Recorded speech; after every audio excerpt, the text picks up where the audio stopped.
Hello, and welcome to Between Two Caricatures. I'm your host, Larry, and with me is. I'm Steve, your other caricature.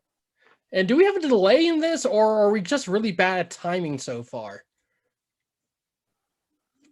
Uh, Hard to say, but we should not trouble ourselves with questions above our pay grade and just move on to our assigned tasks. I agree with that, and even though our pay grade is nothing, we are not better than that. Now, we don't have a sponsor yet, but I do have a message from the National Apple Institute. They say don't buy pears. So let's get on to it. For once, we are two experts in our fields. We actually know what we're talking about. Normally, we're just two fools who are opining about the issue of the day, but in this case, we are actually experienced officials. Would you not agree, Steve? Yes, both Larry and I have served in various capacities in the voting process in the state of Pennsylvania. Of course, Larry as a Well, we hold off judge. on that. I still have to introduce what the topic is, and they're like, "Wait, voting? What the hell?" This episode, in case you didn't read the description first, is about voting rights. That's what this entire episode is about. And I'll let Steve do my intro, and then I'll do his. Oh, well, Judge West has been a voting judge for his precinct in Philadelphia for a while, and he has really, all sarcasm and kidding aside, stood up for following the rules and enforcing the rules about electioneering and unauthorized people being present in the polling stations, and really has done a good job by all reports, parens, which all come from Judge Larry, close parens. But still, much. I believe. It's coming from a totally non-biased source, me. I'll also throw in that I mean, I literally got yelled at and worse because of enforcing election law. Steve here also works as an election worker in Bucks County. Mostly, he's been doing it for a number of years, and by that I mean more than 4. And I believe that's all I really can say about what you've done. You've told me about it, but I'll let you talk a little bit more about it if you want. Oh, Montgomery County, but it Montgomery doesn't County, matter. sorry. Just every they always need people to work elections, and this last one, because I'm a liberal Democratic cuck who believes all this stuff about that The fake scam-demic. disease that the former guy bestowed upon us. But be all that as it may, I didn't.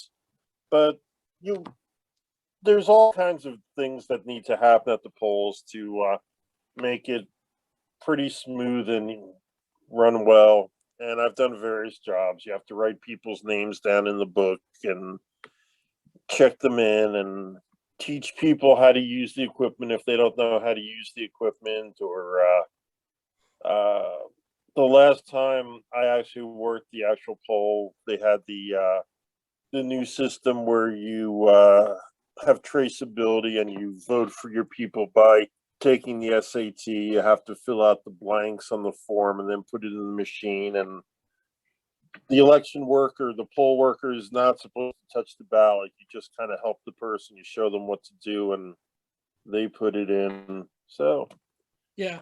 nothing as exciting as Judge Larry's position, but helping the system work.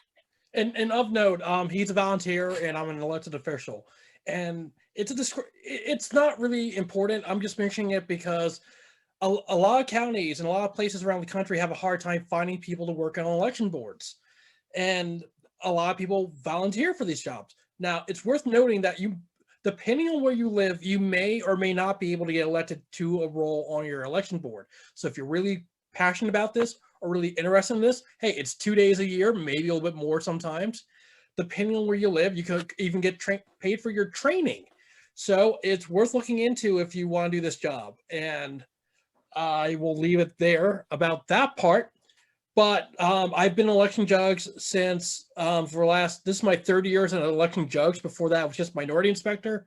I became the minority inspector because I was interested in politics. I was like, okay, I want to do something. I want to help out my election board. And if you're anything like me, if you go out to vote on election day, you go to your polling place and you have a nice staff of people, and they're all retired folks.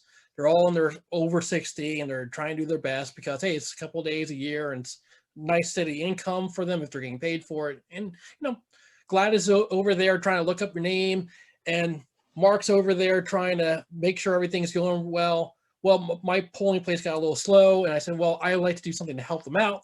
So I took over in the end. So I will leave that there because that's all color on this, because what's really important is election reform. So when we talk about this issue, Steve and myself, we do know what we're talking about. We're also looking up the law because it's not Philadelphia or Pennsylvania.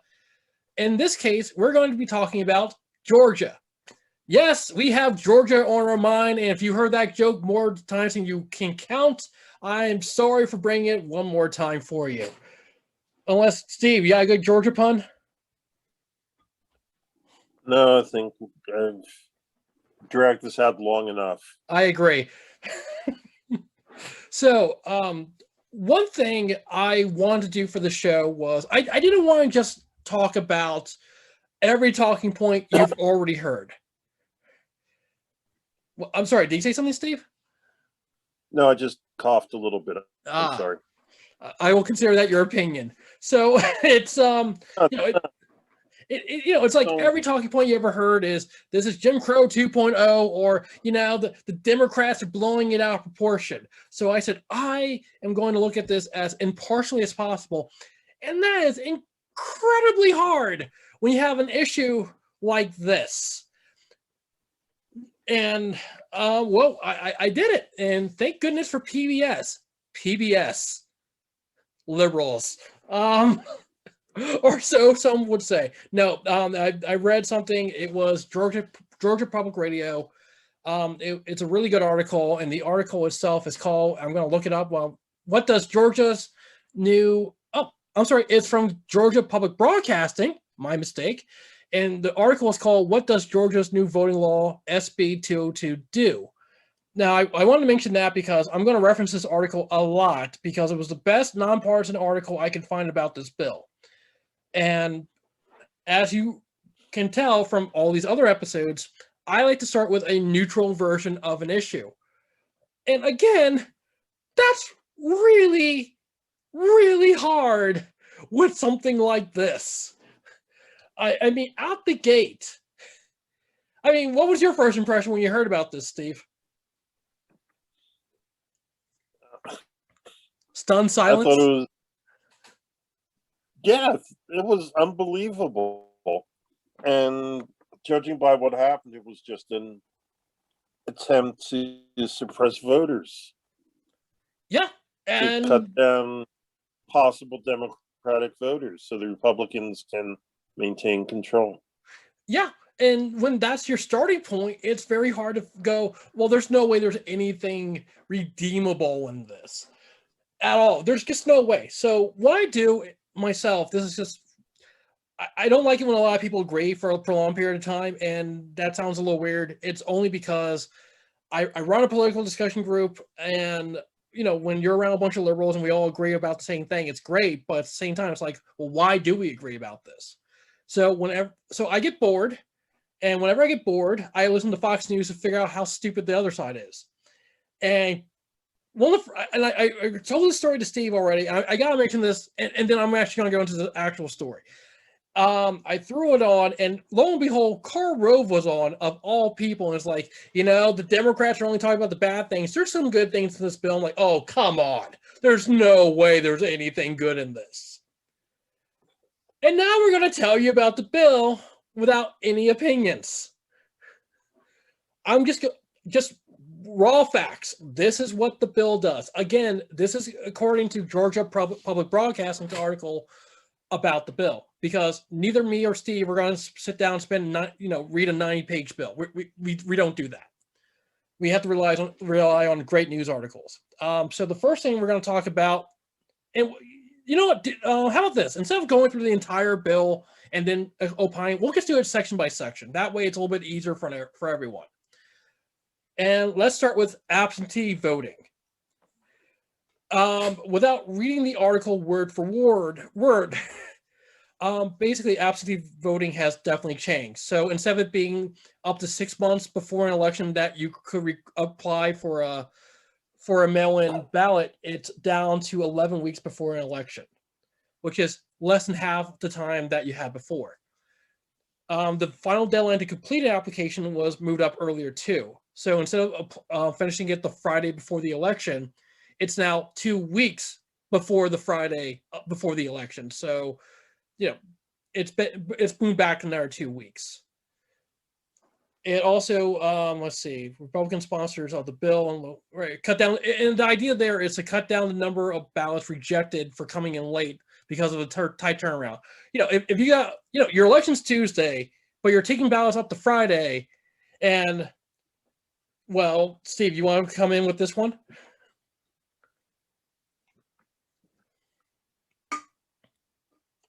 Steve? I don't know, but are they permitting pre-counting before election day of the absentee ballots in Georgia? Well, they do, and that's actually further down in this article. But yes, they are allowing pre-counting now because counties don't have the tight turnaround anymore. They can actually start counting them earlier. That's later on in this bill, but that's a very good question to ask. But yeah, also, it's a very interesting question because, you know, changing the deadlines to get the ballots in earlier, if you're not doing pre-counting, makes no sense. But if you are doing pre-counting, which we in Pennsylvania do not do, and was part of the former guy's various legal maneuvers that all got tossed out of court, except one that said that people can get a little bit closer to watch what's happening. That was the only thing they won on. yeah. If you can't count it, which the Republican-controlled legislature in Pennsylvania demanded and got through, what difference does it make when you get this stuff in? But since they're doing pre-counting, I can see them making it a little earlier. But pre-counting, then you have the question of the security, and you know, if the numbers aren't going the right way for your side, it might invite mischief, as I think Karl Rove said in the year 2000. He most likely did. But going back to this bill real quick, counties will also begin mailing out absentee ballots about 3 weeks later than before. So it's just a month before the election. So basically, it sounds like, you know what, I'm going to hold off on my opinion. Like I said, I'm just going to explain what the bill is first before I give my opinion about this, because, you know, there's so much static about this and noise, you don't know what's actually going on. So let's get to the noise instead of the static here. Requesting and returning a ballot will also require new ID rules, and you probably have heard about this, which is you need an ID to vote. So you need a driver's license or state ID number or an acceptable voter ID. I'm going to stop right here because that has gotten the most, well, reaction. That's the crawl in all this. The idea that you need an ID to vote. Do you need an ID to vote, Steve? Depends where one exercises the franchise, according to the Georgia statute. That's exactly it. So you probably heard that, oh, well, Georgia created this new voter ID law. They didn't. So right now, if you're going to request an absentee ballot, you have to have your driver's license or state ID or acceptable voter ID. So I remember I was talking to Steve about this. I said, you know, I heard Karl Rove say there's no voter ID. In fact, you don't need an ID for this. This seems kind of weird. And, you know, they probably found some crazy way to screw it up. And I looked it up. So what IDs are acceptable to vote in the state of Georgia as a voter ID? It can be any valid state or federal government with a photo on it. That includes a free ID card issued by a county registrar's office. So every county actually can give you a free ID. You can also use a Georgia's driver's license, even if it's expired. Any valid employee ID from any branch or related to the government, from federal to local governments. A passport photo, basically a passport, military photo, or tribe ID, they all count. And if you don't have any of those, they give you a free ID card. There's actually something called a Georgia voter identification card. So if you don't have any of those, you can get one of these. It's a free ID card. It's issued by any county's registrar's office or the Department of Driver Services, free. But in order to get that, you have to have something like, let's see, I'm looking at it right now, a photo ID document or approved non-photo ID document that includes full legal name and date of birth, documentation showing the voter's date of birth, evidence that the applicant is a registered voter, or documentation showing the applicant's name and residential address. That could be a bill. So it sounds like they're basically saying, if you're going to request a ballot, you can totally do that. You need to have an ID card with a number on it. And if you don't have any of that, that's okay. You can actually get a free voter ID card. That's what it sounds like based on this. Now, acceptable IDs, is a college ID acceptable? let's see. I'm looking at it right now. I'm glad you asked. No, it is not on the list of acceptable IDs. Gee, and is a hunting license an acceptable ID? Neither is a hunting license. Well, although, Well, at wait, least wait, that is Steve, some states. I made a mistake with what I just said. I did make a mistake. Any valid state or government issue photo ID would be approved, and assuming a hunting license had your photo attached to it and could be considered a form ID, then yes, it would be accepted, but it's not listed independently. What that means is if you go to Georgia State, your college ID should be accepted. But if you go to a private school, It would not be. It's not. That's correct. which pains That's a me to problem. say, does like a slow incremental improvement. I think it's I think it's an improvement, but I don't think it's a, like, put it this way. I'm pretty sure it's not what they thought it was. And I think it might be giving them like a little more. Oh wait, this is interesting. I just saw this. There's something called publications called Acceptable Student ID. I swear I just saw this. I photo ID for vote. Yes, there is a giant page. There's a giant list of colleges that you can use a voter ID for voting. That include. I'm just randomly looking at these. I don't know what any of these are. I'm looking for anything without Georgia in their name too. So Waycross College, Abraham Baldwin Agricultural College, Alabama, Albany State University, Clayton State College, College of Coastal Georgia, Columbus State University. It looks like Washington State University would be allowed. Under technical colleges, you have Albany Technical College. They got them, and Atlanta, Athens Technical College. Basically, any technical college would be included too. So, to your point, it probably doesn't cover private. I'm not aware of any of these, so by the way, but it does look like any state or state-sponsored school would be allowed under the voter ID laws that they have.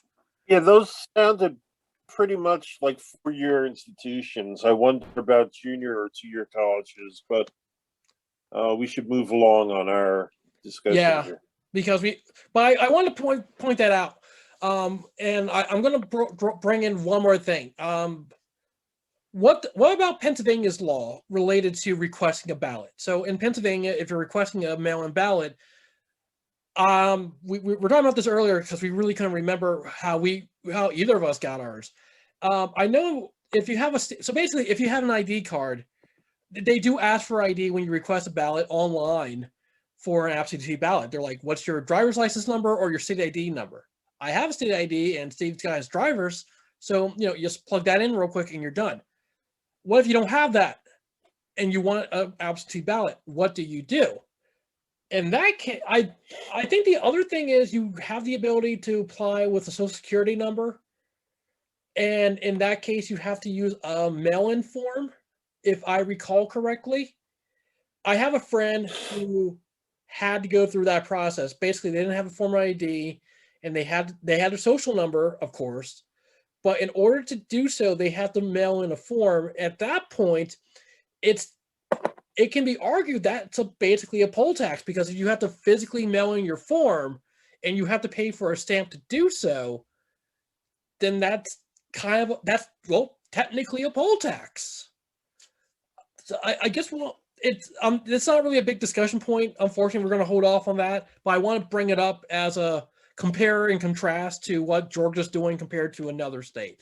I'm going to hold off on those overall, but I just want to give an idea, because when we're talking about this, it's not in a vacuum. Like, Georgia's not in a vacuum by itself. There are other states with other laws, and if we're going to say this is Jim Crow 2.0, and I'm going to leave it to our listeners to make that determination themselves. I I want to give you the facts first before I give my outright opinion, because again, a lot of signal, not a lot of noise. Am I using that phrase correctly? No, it's a lot of noise, not much signal. Thank you. Thank you. Okay. So, and also worth noting, this entire ID thing is to replace the signature matching. And Steve, you know what we're talking about with signature matching, right? Like, someone comes in the polling place, they sign their name.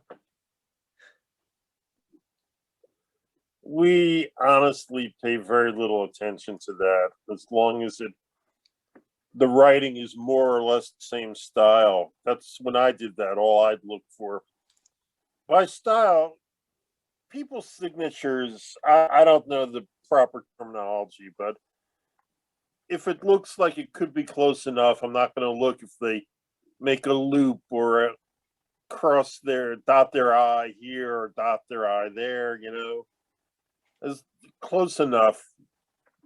And my signature is terrible. I basically go for the always wanted to be a doctor, so you just do an EKG and that passes for your signature. Right. But and there are people that do signatures like that, and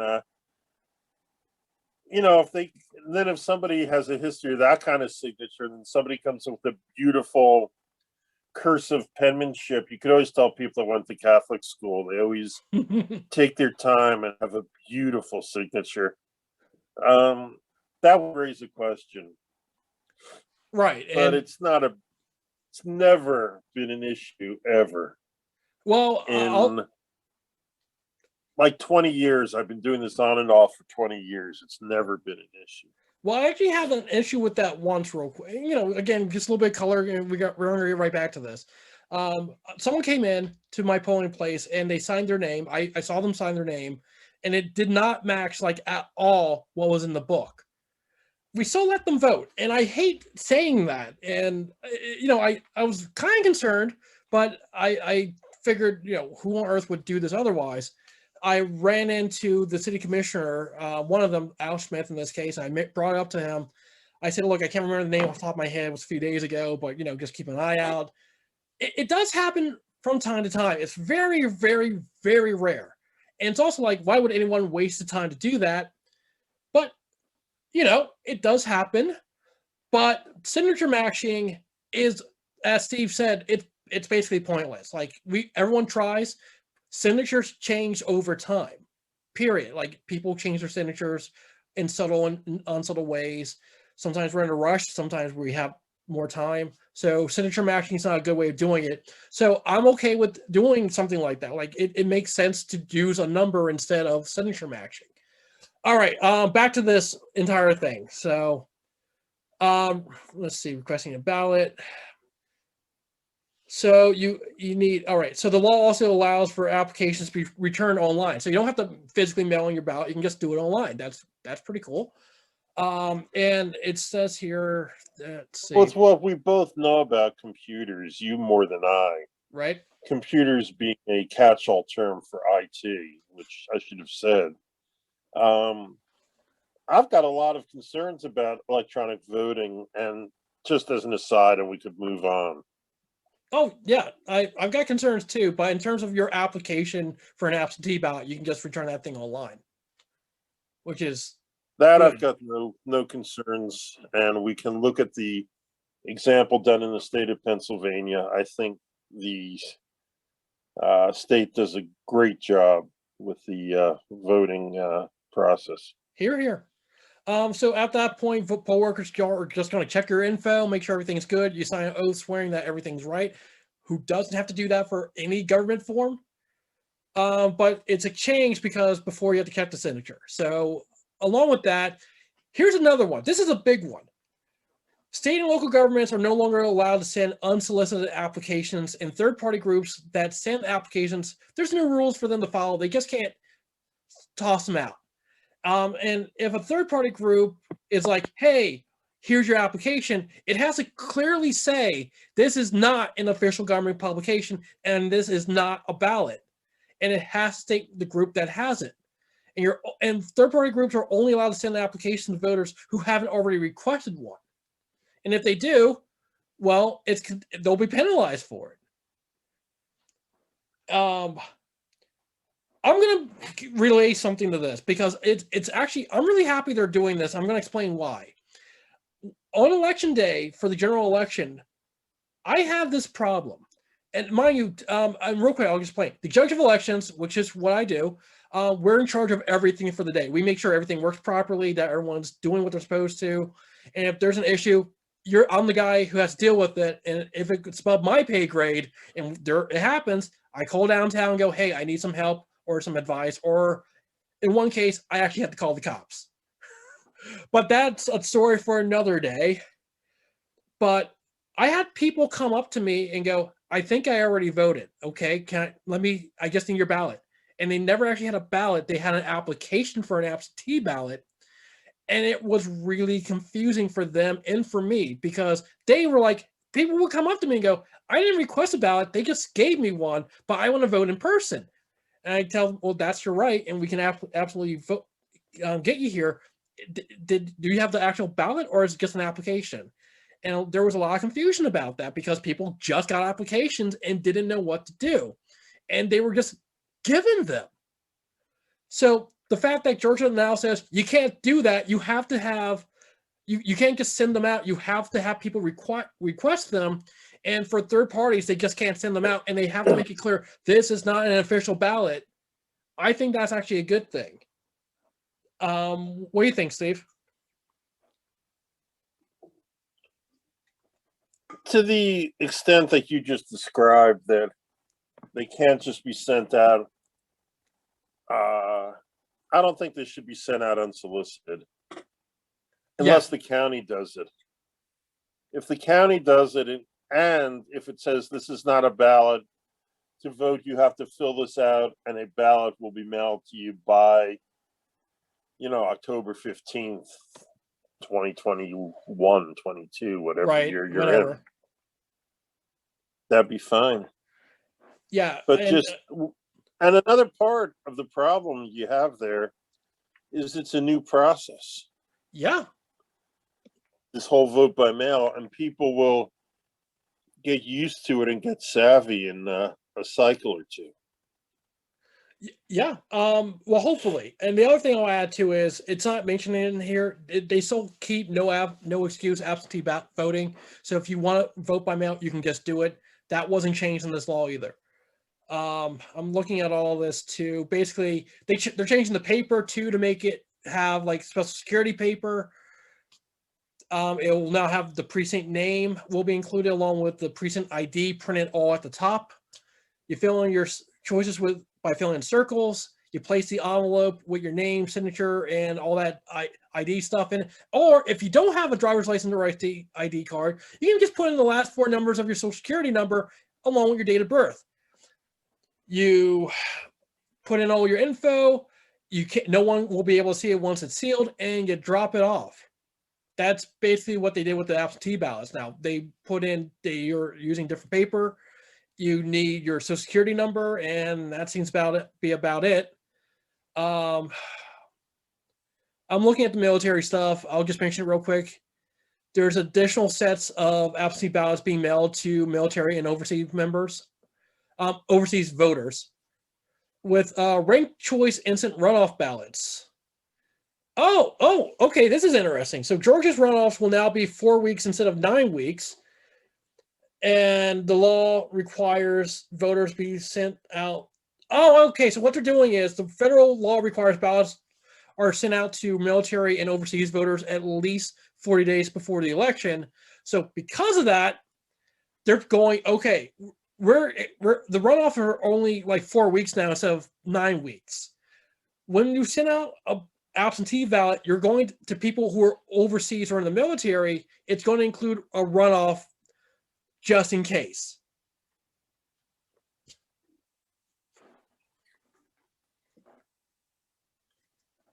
Interesting. How do you vote?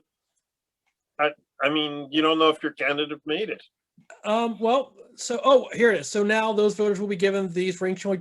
So they're automatically given ranked choice ballots. Oh wait, no, they're giving both. So yeah, so they're getting both. They're getting both the regular ballot and an instant runoff ballot. And I'm sorry, what was your question, Steve? How do you know that the person you want to vote for is still going to be a candidate when you're doing the runoff? That's an excellent question, and the reality is they don't know. Or well, I don't know. It doesn't say if they get another envelope just for the runoff. If they have to do it all at once, that's a problem. But if they get the ballot and they can send off the runoff later after the initial election results are in, which makes sense because that just makes sense. I don't think it's a problem. But if there aren't two envelopes in there, then yeah, that's a serious problem. Okay, so next up we have the ballot drop boxes themselves. So they're going to have secure absentee ballot drop boxes. They didn't have those last year, and it's part of the law. They have to have boxes. So it requires that all their counties, there's 159 of these counties in Georgia. So every single county in Georgia has to have at least one drop box. And I can already hear what you're saying. Fulton County is screwed over because they got Atlanta.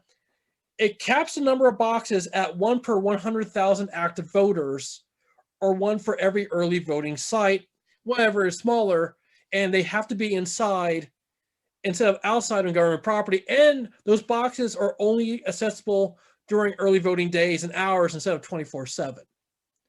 So they made it a little easier to do absentee voting by a hair, but they made it harder for you to drop off your ballot.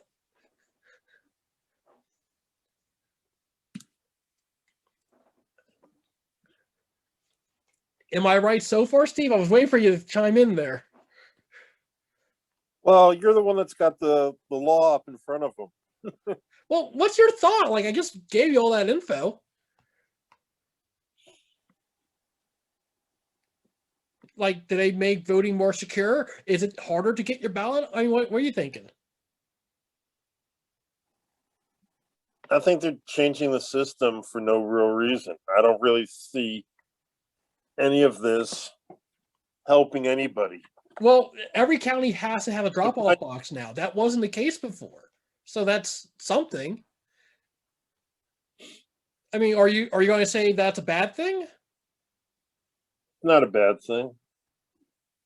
It's not a bad thing at all, but I really don't think in your smaller counties, by a small county in a place like Georgia, one means a population small county, because all the counties are pretty big. Right. And in a small county, I don't think it'll make much difference. It won't, but it would definitely make a difference.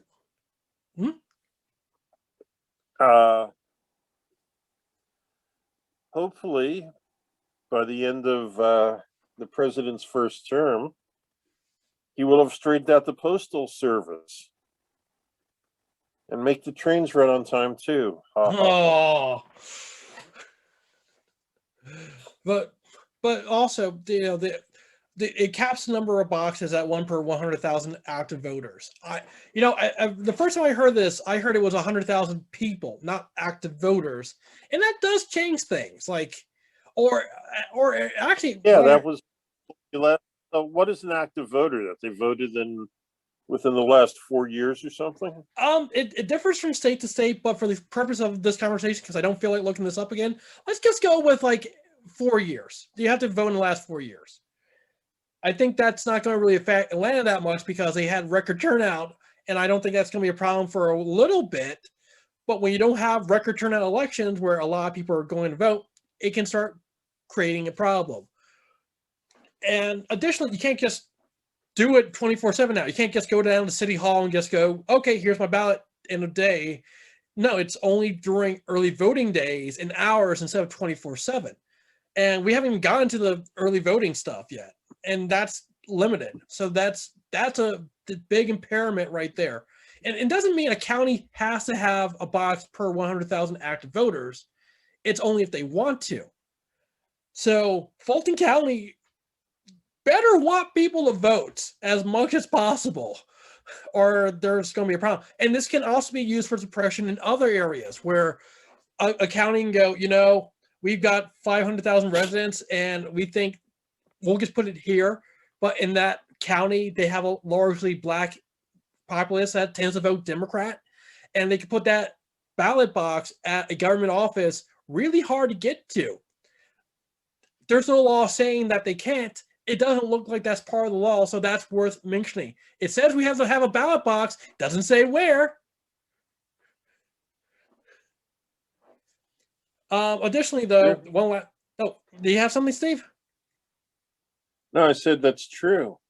Yeah. So objectively, it looks good, but in practice, there's going to be some serious issues here.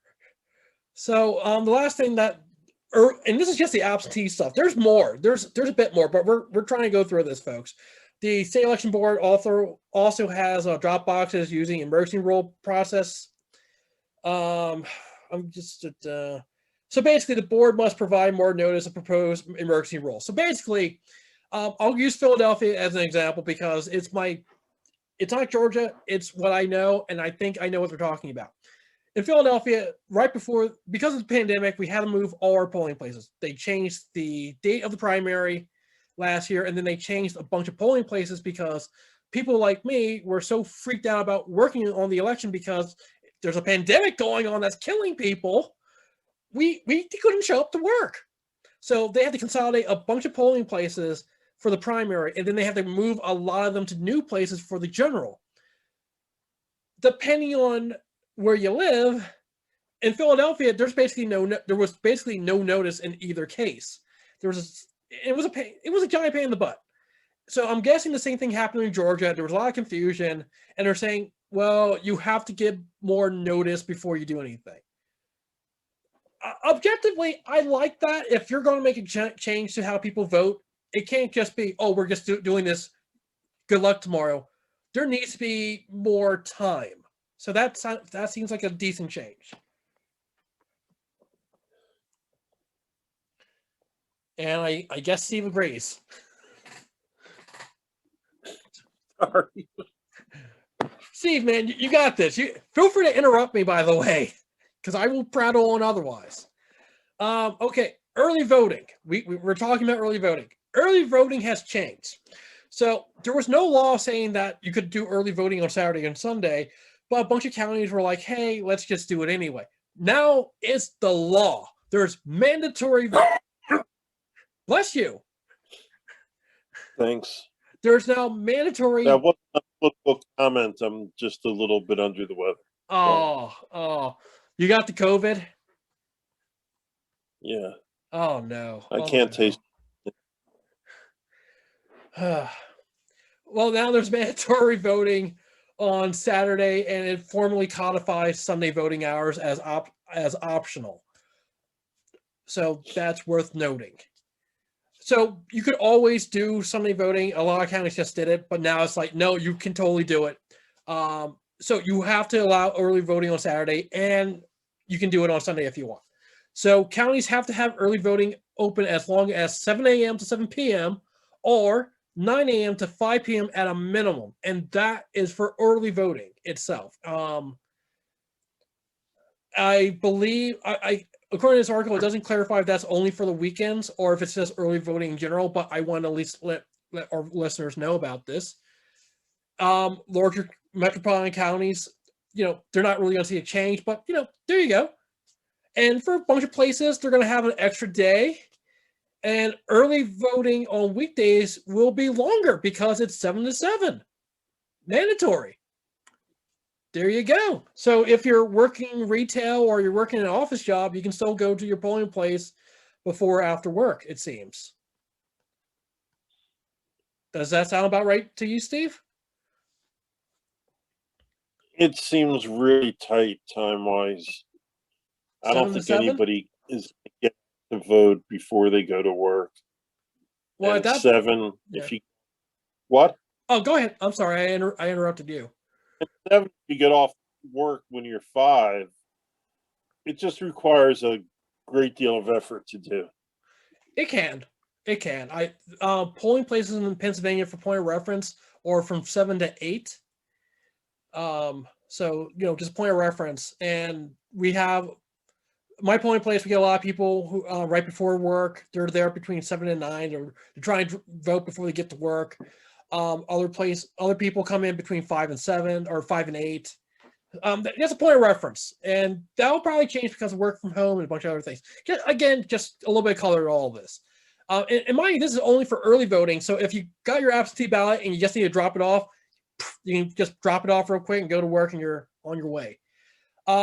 There is a catch. So what they did too was they got rid of mobile polling places. Are you familiar with those, Steve? It sounds self-descriptive, but in detail, I am not. So in Philadelphia, when we had the absentee voting, and real quick, Pennsylvania finally has no excuse absentee voting. We haven't had that before. We only had it in the last year. They voted that in 2019. I just want to let people know that because it allowed us to have elections in a different way. What? Oh, okay. Sorry, I thought you said something there. It also allowed us to try a few things like, oh, well, what happens if you can't get to your polling place or you can't get to a drop-off box? They had a bus that would go around or a van to pick up ballots. And Fulton County with Atlanta, that's what they did. They said, let's have voting buses where people can just, vote real quick for early voting. So they said you can't do that anymore. You can't have the buses. Unless it's an emergency, you can't have mobile polls. So what that says is that the First National Church of whatever flavor religion you like just violated separation of church and state there, in case you didn't notice. But anyway, the XYZ religious company cannot do souls to the polls. That is incorrect, to do sir. Souls to the polls. No, that's incorrect. Gotta pile into a car. No, that's not what this says. So you can still do souls to the polls. Do you want to explain what that is real quick for everyone, since I interrupted you twice? Being kind of an atheist, I really don't know. Use your best guess. But to my understanding, churches, predominantly black churches, on certain Sundays when elections are going on, somehow get people from the church to the poll and then to vote and then back to the church. Yes. And I don't know if they do it in a church bus or a church van, or if everybody piles into the Reverend's LTD, which is a car that hasn't been made for 25 years. No, they get in his Ferrari instead. They get in his what? Ferrari. Or his Porsche. Ferrari only fit one person. That doesn't seem like that's a very efficient way to get souls to the polls. Yeah, one would think that the Reverend would invest in a Suburban. All right. Anyway, So it's used for early voting. It's used to help people get to an early voting location so that they can vote in person. That's what that's for. But so the key question: do they use the church bus to get them there? Or do No, they go in their cars? okay. So in terms of early voting, and I gotta stress this, that's only for early voting. They probably do use a church bus or something. But in terms of this mobile voting bus, that's not what this is. This is completely different. A mobile voting bus is similar to what the city of Philadelphia had in last year, and your county probably had it too. And that goes for anyone listening to this. Your county probably did this. The county election board most likely had a vehicle that they used to collect polls. I mean, to collect ballots or let people vote. That's what this is. There were 2 mobile voting buses that the county purchased, Fulton County purchased last year to help with long lines. So it says counties can't do anything like that. They can't have a mobile polling place like they did before. You have to physically go to a location. It doesn't end souls to the polls at all. This is something else completely different. Does that make sense? Yes. Okay, cool. I want to make sure you know, that way our listeners know. For polling place changes or closures, the law now requires better notices, including a 4x4 foot sign to show where the new location is. Philadelphia resident, heck yeah on that. They changed my polling place twice in the last year. There was basically no real notice about it. There were no signs in the neighborhood. You got a postcard. And the postcards, I remember talking to the city election officials. I know I'm prattling on too much here. Postcards are expensive. They only got to you maybe a week before the election if you were lucky, maybe even less. That's a serious problem. The idea of having a 4x4 foot sign showing the new location, on paper, that sounds good. Depends on where they put the darn thing, but it sounds good otherwise. I will just say that. I don't think polling locations should be changed. People get used to them. People don't read their materials. It's like I've been voting here for umpteen years. And yeah, there are reasons, but it should be done very rarely. Yes, I fully agree with that. They changed it twice in the last year for me because of what happened with COVID. I mean, that's pretty. I thought that was kind of obvious. Just in case, yeah, they changed it because of COVID. Like polling places shut down. A lot of places we used before weren't able to handle people because of various issues. So that's why they changed. We'll see where it goes. Let's see where it goes this year. So another rule that was changed affects both in-person early voting and election day stuff. And this is the other one everyone has heard about. You can't give water to people or give out food to people in line to vote. That's what you've heard. Yeah, but the solution, there's a very simple solution. Well, let me read the law first before you get to the answer. You just said the law. Fine. No, I did not. There's actually more to it than that. But before I do, what's your workaround? You can issue potential voters, people in line script, and then they can use the script to buy it. And script can be earned in all kinds of different ways. And script is just a fancy ass way of saying monopoly money. Right. Or you could sell water for a penny a bottle. You know who would really love that idea, Steve? Yeah. Liquid Death. I can see them right now. I mean, they got this big following in Georgia because of all the animation studios. You know, go down there with the truck, get the guy with the can for a head and the axe. And by the way, we're not paid for to say any of this right now, just so you know. And you know, they're out there in the line and they're giving out aluminum cans of Liquid Death to people for a penny. It's a great marketing campaign for them. Now, I've read some story about Coke's relationship with the Black community because, as the upshot of all of this on a meta level, Georgia corporations don't seem to be against this, and they're saying that the Black community is going to boycott corporations such as Coca-Cola, Home Depot, Delta Airlines, United Parcel Service, couple anymore. Right. The Southern Company, but I don't know how you can boycott the Southern Company. They run railroads. Coke can go to a location. It's not water. They can give out Coke. They can give out Fanta. They can give out Diet Coke. They can't give out the Dasani. They can give out iced tea.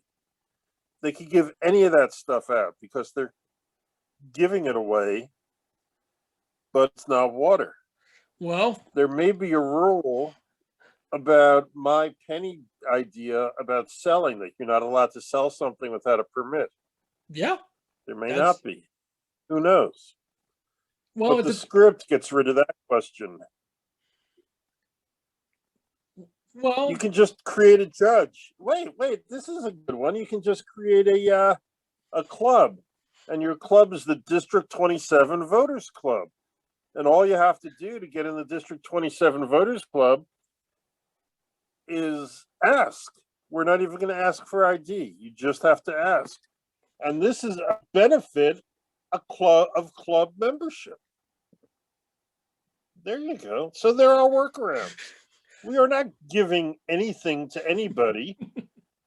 Our fraternal organization is taking care of our membership. Exactly. Gets a little tougher when you're talking about 1,000 hamburgers, but 1,000 waters isn't that bad. I think 1,000 hamburgers is $1,000.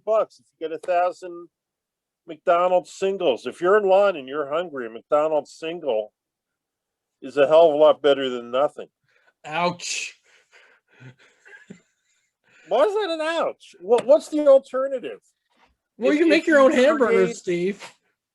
If you create a soup kitchen and you're putting sandwiches together in these post-COVID days, we're still in COVID days, but hopefully the next election will be post-COVID. I think people are going to be much more conscious about all kinds of cleanliness and hygiene issues in the future than they have been in the past. I agree. As a side. So I think homemade food would not be as acceptable. However, I guess if you took the food and you put it in a sealed package and it came from some kind of commercial level kitchen, that'd be fine. I think if you got a grill out there, no one's going to complain.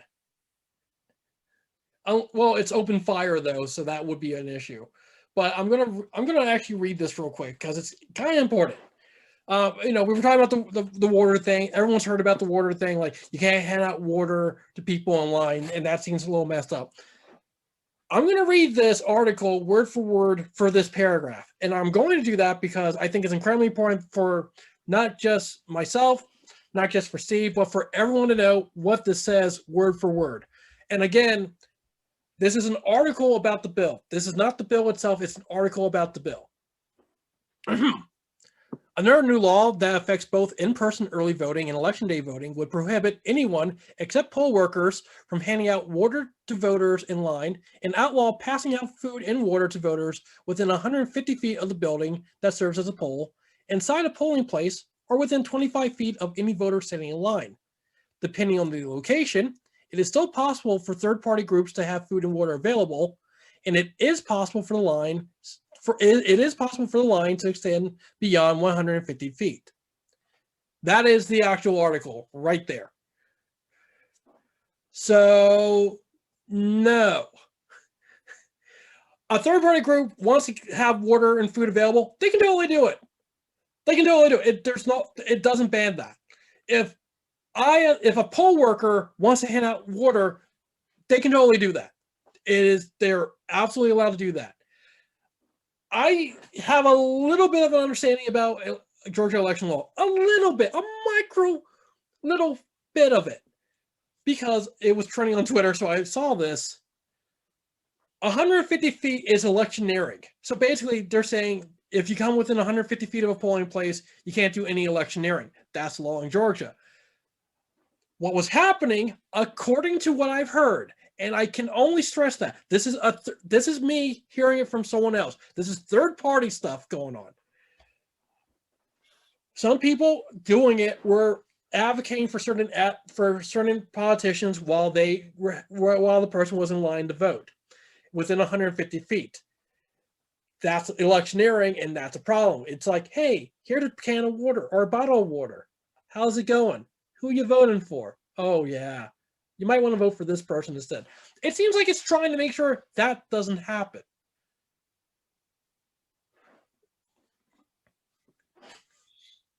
This is normally the part where Steve says you're full of crud, Larry, and here's why. No, I'm kind of agreeing with you, Larry. What? I mean, that sounds like a Republican talking point to me. You know, the entire, oh, well, they're handing out water and they're advocating for people in line.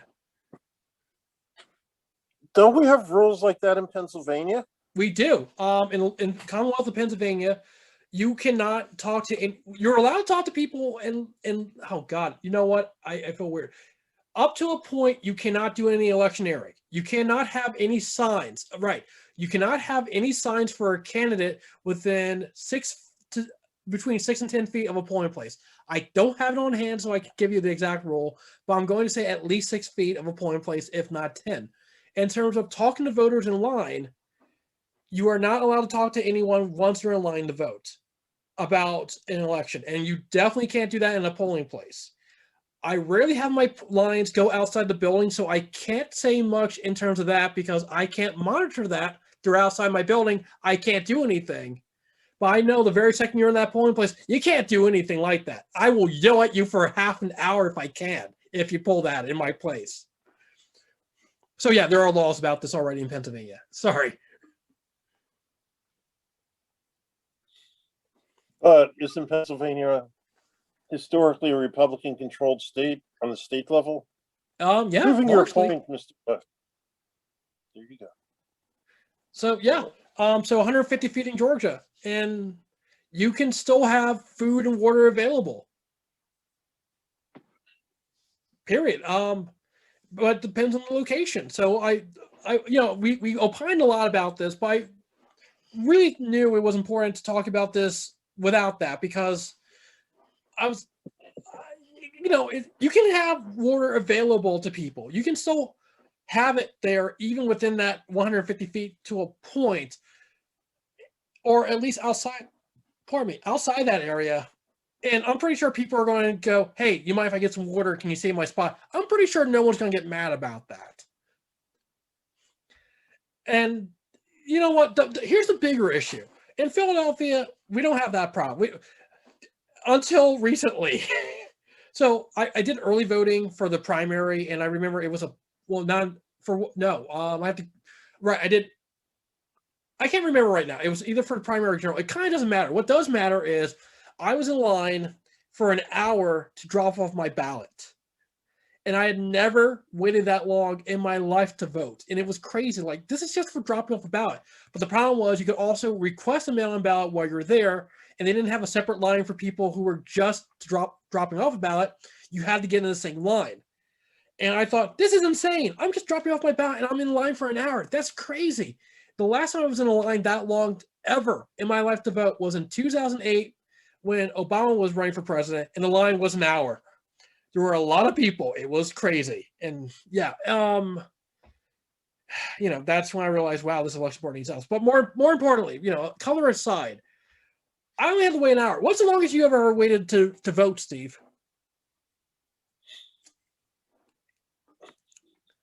Like 15 minutes? Maybe 10. Right? There's no line outside, but inside there's sometimes. I live in Cheltenham Township, which has got a very high voting rate, but it's not a gigantic, big place. Right. Actually, we have more people. We were talking about the number of people at each station, and we have more people at our stations than there are in where Larry is in Philly, but trivial is the amount of time I've had to wait to vote. Right. And it was for Obama. There were four First time for Obama. It was insane. Yeah, no, the longest I ever waited was now. 10 minutes. 10 minutes?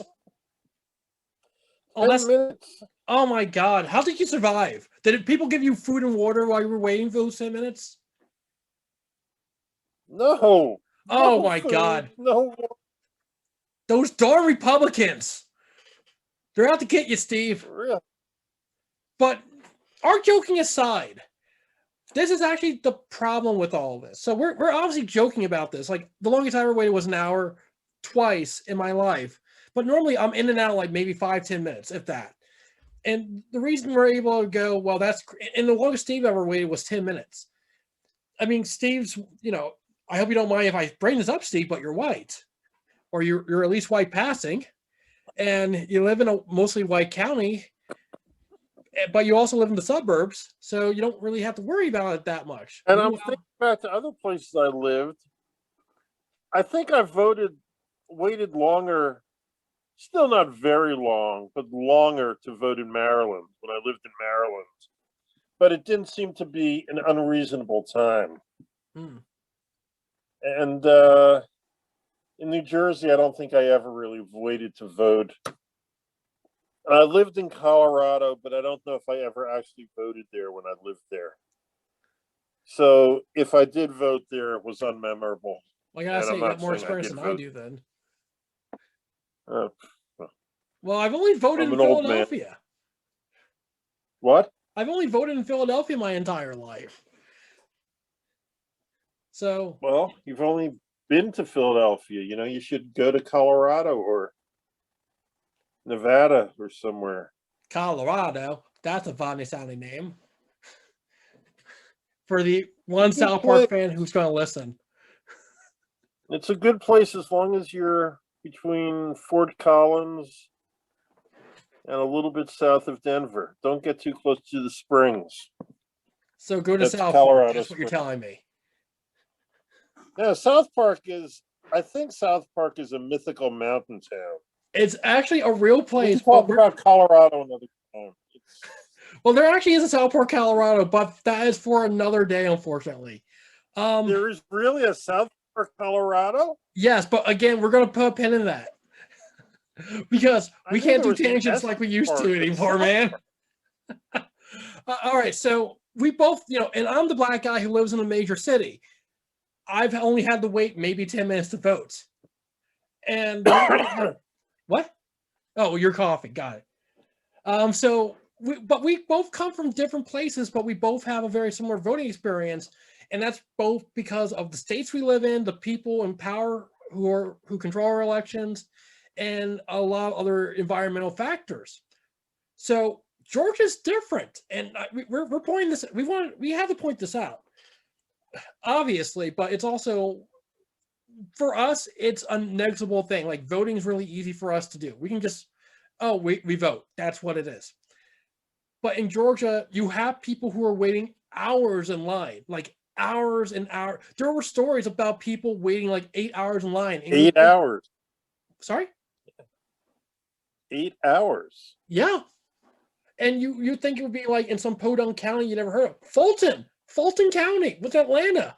You have long lines. And it's insane. It's absolutely insane. And you have to ask, why were the lines so long? And it comes down to a number of factors, and I can't name all of them right now. So the fact that people are going to be in line for an hour or longer, and they're worried about that, and they'll need water or food because they're in line for so long. Look, the law that they came up with is bunk. The idea that you can't hand out food and water, like, I can see why they would do something like that objectively, like, oh, well, we don't want people doing electioneering. Sure, I can go with that. But at the same time, no. Thank goodness poll workers can hand them out, and thank goodness you can still have it available outside that little 150-foot radius thing. But the fact that you need a law saying that you can't do this because people are in line for a friggin' hour or 8 hours, that's the problem. Like, that's the real problem.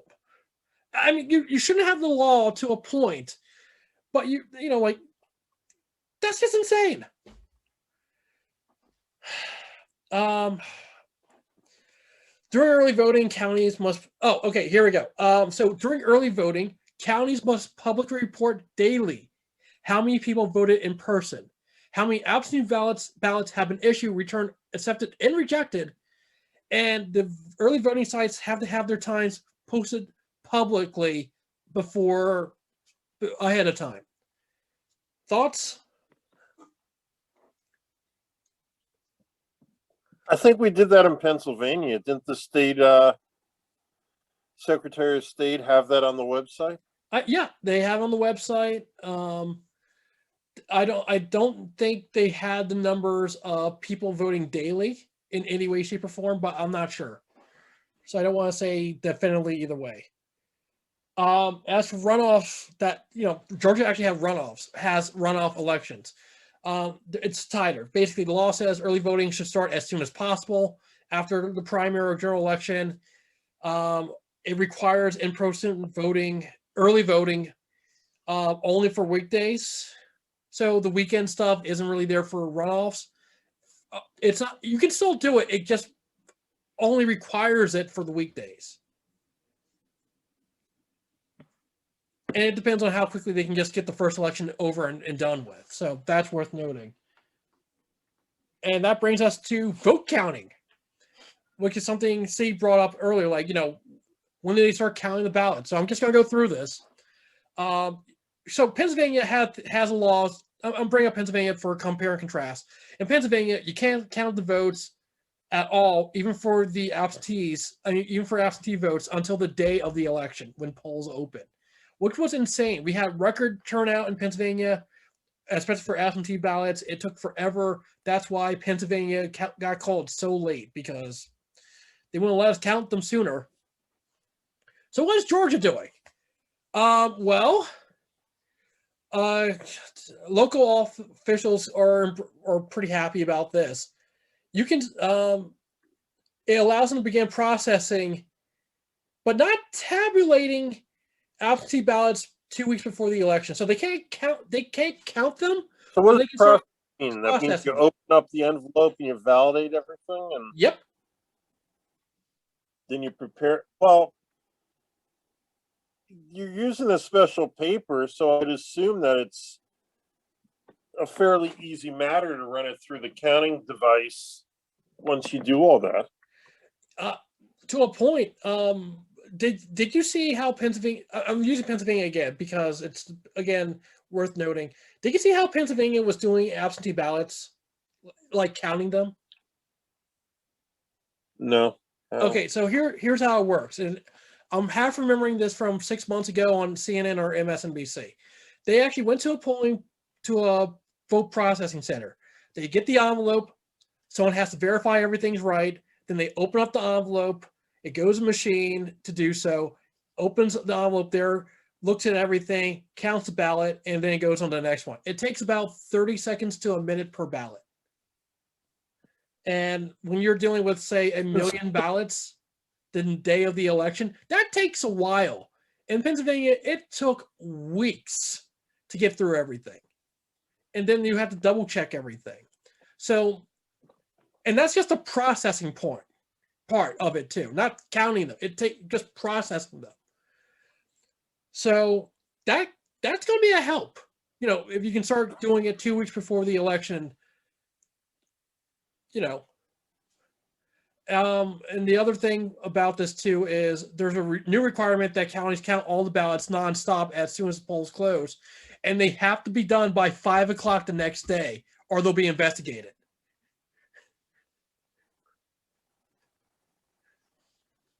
You got to count everything by 5 o'clock tomorrow. So there's every reason in the world for them to start to start processing them as soon as they get them. So that way they can just start tabulating everything, from 7 o'clock when polls close to the next day. They can just boom, boom, boom, boom, boom, just start counting. But that's less than 24 hours. But if you get them done sooner, you're in a good spot. Otherwise, you get investigated. I mean, what do you think, Steve?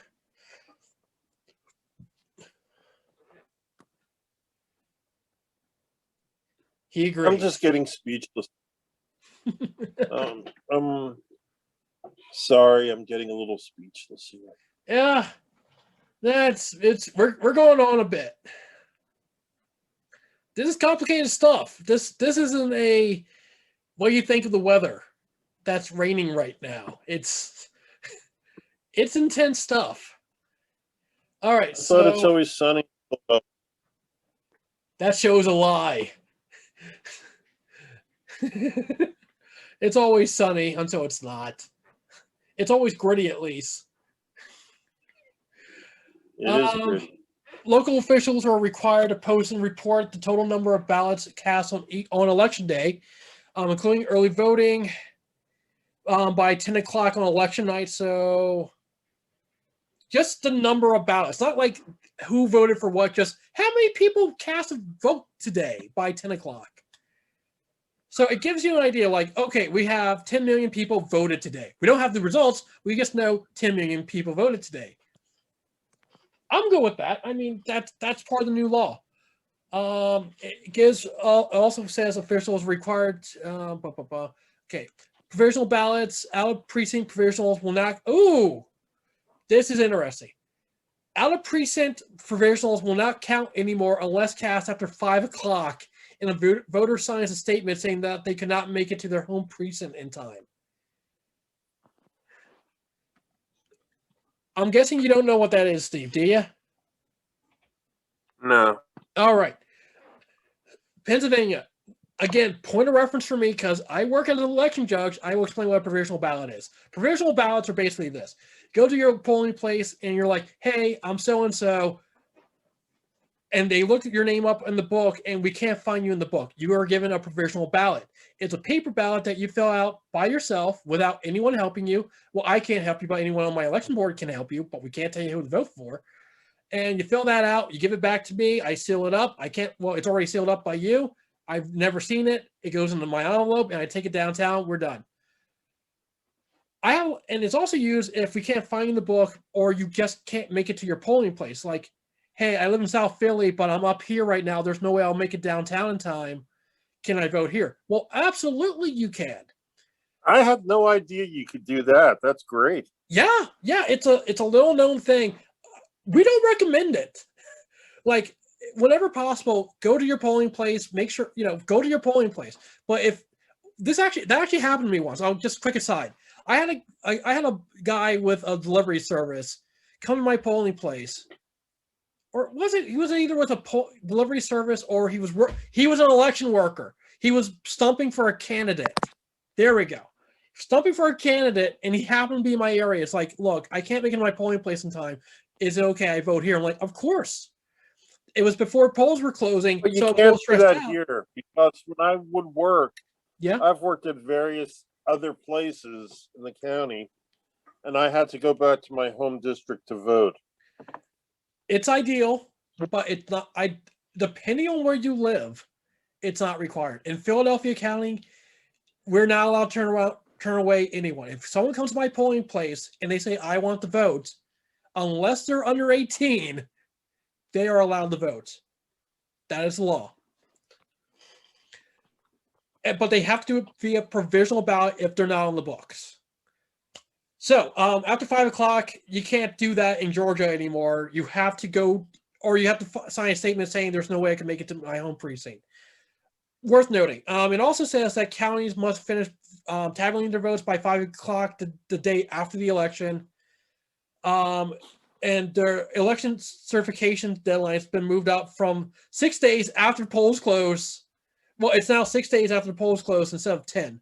And that's because, they're counting everything sooner. They're like, we're able to count this sooner. Everything has to be done by 5. You only have 6 days to verify everything instead of 10 because of it. And absentee ballots will be checked using the ID information that voters write on the envelope instead of using their signatures. We've already talked about that, though. Oh, fuck, there's more. Oh, crap, I just cursed. Oh, I have a PG-13 rule for this show, and I just broke it. Although I believe you're allowed at least one of those per PG-13 film. Can't you edit it out? I don't edit these. I'm too lazy. Plus, it adds character and color to the show. All right. Changes affecting local election offices. One change buried in the bill would give county elections officials greater flexibility with voting equipment for smaller, lower turnout races. The previous law required one ballot marking device per every 250 active voters. Statewide, it would require that same ratio. So basically, there's going to be a change to how you can have your election equipment work. Like, that's all it really says. They're going, oh, this is a good one. Counties will also have to provide better notice of public logic and accuracy testing of voting machines and equipment, where officials calibrate every piece of technology used in the election. So if a county's like, we're using this machine by Diebold, I mean, I'm just saying they have to check it and calibrate it before the election, and they got to give a notice about everything that happens. Like, oh, well, this one's a little messed up, or this machine wasn't working. They have to post all that info. And the dates and times should be on the county's website, newspaper, or anywhere prominently in the county.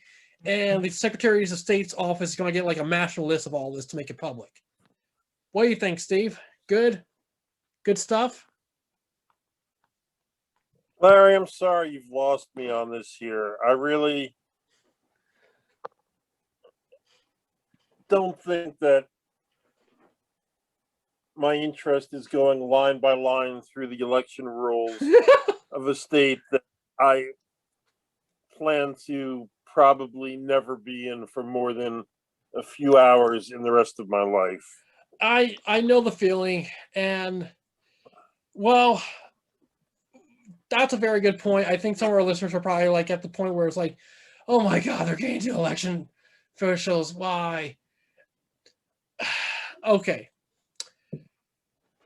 There's two more things. I really don't have much interest besides attorneys in the way this is going. Well, there's two more things of a note. Just two. And I think you're going to find this interesting. I believe you will. Fine. Okay, fine. Move. Okay, so you're election official in a county. Like, you're in Philadelphia County or you're in a precinct somewhere. You can just go from county precinct to precinct to help with voting if you want to. So that's basically one precinct's understaffed. You can literally work in another precinct. That's all it does. It allows for that. Poll watchers. You know the problem with poll watchers, right? The problem? Yeah. There are lots of problems with poll watchers. I mean, it doesn't sound good for a judge of elections to say there's problems with poll watchers, but there can be problems with poll watchers. They tend to be a lot of them can be partisan. A lot of them tend to be partisan, and they can interfere with how things go. And I can tell you firsthand, partisan poll watchers will do that. They will break election laws because they can. And the law basically says that everyone who does it has to be trained. If you're a poll watcher, you gotta be trained. Period. Sounds good. I mean, so there's that. Election boards. I mean, the big thing with the election boards that was scary for people is the idea that the state election board now has the power to give the board more power to intervene in county elections where they want to. And that's actually the bigger, that if there's anything left to talk about this, it's that. So if the state secretary is like, hey, I don't like how things went in Fulton County. I think a Democrat got too many votes. They can power the election board there to do what they want. And that election board may have some unscrupulous people if they wanted to, for one reason or another, who would gladly capitulate to this request. But I want to go through this bill. I didn't want to go. We went through it figuratively line by line, but there was a reason for it. This is about voter suppression. And whenever we talk about the Georgia bill, it's like, oh, it's the new Jim Crow. It's going to disenfranchise a lot of black voters. It's going to really hurt elections in that county. I was terrified about it. And I wanted to make sure that I understood this as much as possible. And I want to make sure everyone listening to this understood what this bill was. And at this point, we've gone through this bill. We've gone through 95% of it. I made it a point not to gloss over anything I thought was good. I made sure not to gloss over anything I thought was bad. And moving at this point, Steve, what are your final thoughts on this Georgia election bill at this point? Looking in more detail, it's not as bad as we thought, but I'm still see no reason for them to have done this. What do you think was their motivation for doing this? I don't know. I really probably to look like they're doing something to appease the right wing of the Republican Party. Yeah. My main Which Mad Magazine. Sorry, go ahead. No, you go ahead. Long ago, Mad Magazine had a cartoon that I remember I was a kid, and it showed the political spectrum as a circle. And if you get far enough liberal and far enough conservative, you'll meet somewhere way back in the ether. But anyway. No, I think you're right, though, to a point. So when I first heard about this bill, and we didn't even talk about what happened at the signing ceremony, too. But before I get to that part, the thing that was shocking to me, and the thing that made me really want to look at this, wasn't what Karl Rove said. Karl Rove is a jerk. Like he just is. The thing that made me take another look at this was that the state secretary of Georgia, the state secretary of Georgia, I'm having a hard time speaking now, said, hey, I'm okay with this bill. And if you followed the 2020 election, it was kind of hard not to. State Secretary of Georgia isn't some Republican toady 99% of the time. Or at least maybe he is. I don't really know. But during that time, it was more like he stood up to Trump. He didn't give Trump what he wanted. And it seemed like he was against the big lie of, oh, well, Trump won the election. He was totally against that. So why would he be in favor of this bill? So that made me look at this. And after looking at it, after us going through it, and after looking at it in more detail, I have to say, it's still the Republicans doing whatever they can to disenfranchise Black and Democratic voters in the state of Georgia, despite all the good I just talked about. It still is. Not because the provisions of the law are going to target Black or Democratic voters. They can easily be manipulated in one way or another to do so, and we've gone into a little bit of detail about how they could do that. It seems like for every good thing they put in that bill, it was done to make sure that it was harder for people to vote in other ways. By limiting the amount of time you can request a mail-in ballot and to receive that mail-in ballot and drop off that mail-in ballot, you're restricting the amount of time people can vote. By changing the hours of early in-person voting, that was a change in the right direction by all means, and I can't I can't say any of it's bad. But I can say the idea of having drop-in boxes only being available during early election hours and not 24/7 is a serious issue. And it is going to impede people from being able to just drop off the ballot. Can they put in the mail? Sure, they can. But it seems like you just create an unnecessary step because a lot of people who you don't like were voting for people you don't agree with. And that's never a good idea.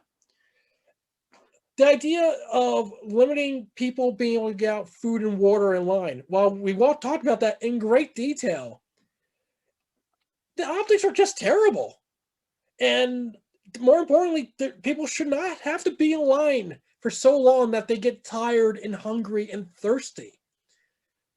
And if they didn't get the biggest fear I think people had about this was banning voting on weekends, like the idea that you can't do souls to the polls by eliminating early voting on weekends. They actually expanded it.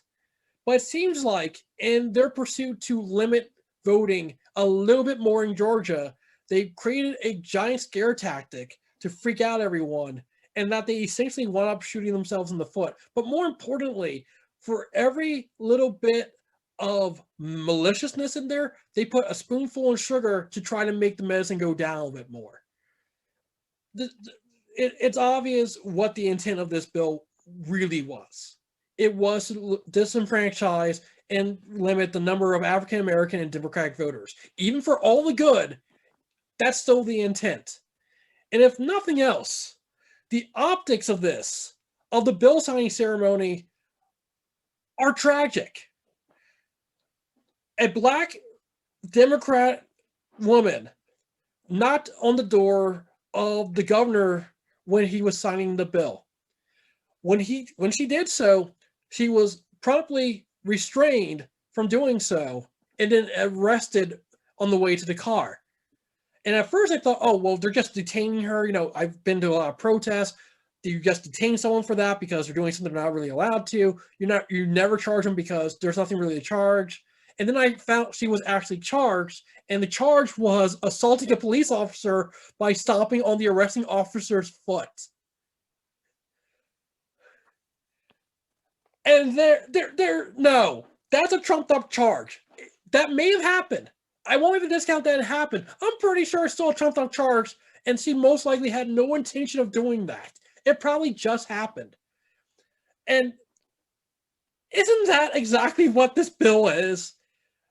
A bunch of people doing horrible crud to people who don't deserve it to further their own agendas and to make themselves look a little bit better. In the bill signing ceremony, it was all white guys behind closed doors in front of a painting of a plantation house that was home to slaves. In 2021, I don't think there's a better analogy for how screwed up our election system can be at times and how restrictive the intent of this bill was meant to be. That's how I really feel about this. Even after everything I talked about, I still feel like that. I think there's a lot of good in this bill. I think there's a lot of good things that should remain, but it's obvious what they were trying to do, and that should be a concern to everyone in this country. All right. Well, why don't we make that the last word and wrap it up here? That sounds like a good plan. All right. So we do what we can here on Between Two Caricatures. I hope you had a very informative listen. I hope you also enjoyed yourself at least a little bit. I was Larry. I'm Steve. And we will see you next time. Have a good one. Adios.